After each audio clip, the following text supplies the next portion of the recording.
First Warning Weather, the area's certified most accurate forecast.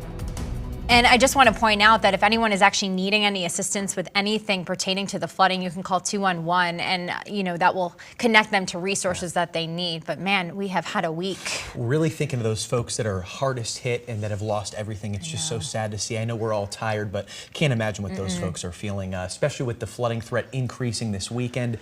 Yesterday really wasn't a great day. We did have more storm reports, of course, in the afternoon as expected.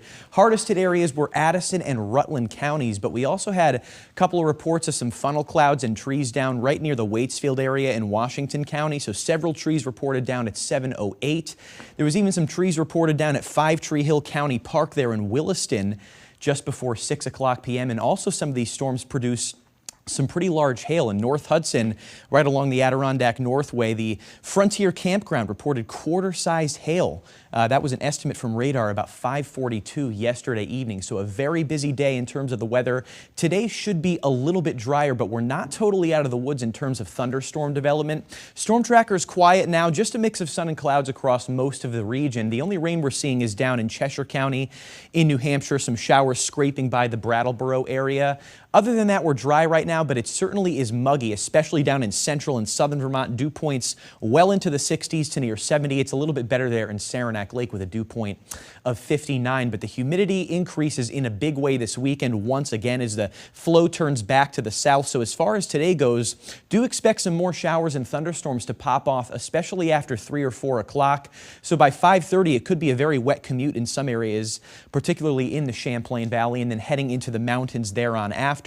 The good news is that Saturday should be a lot drier in terms of the rain falling out of the sky. We should see a lot of sunshine on Saturday. There's still a chance at a couple of isolated showers and storms Saturday afternoon, but 95% of us will be dry on Saturday, so a good day to get out and enjoy the sunshine, because here comes Sunday, another very slow-moving frontal boundary. This is 8 a.m. on Sunday.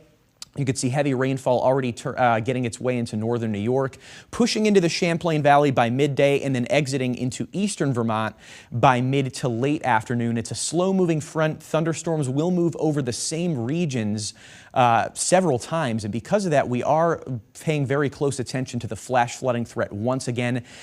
It really isn't, it's not going to take that much to see flash flooding in some areas. In some cases, about an inch of rain in an hour would be enough to cause some very big issues.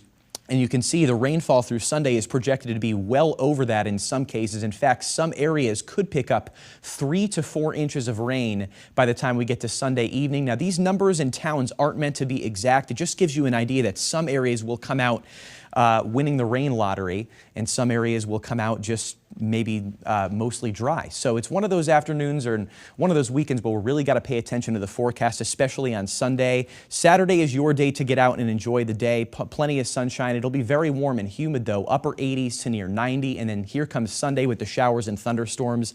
That keeps temperatures just a little bit cooler, but it will be very humid, so it'll feel very sticky out there.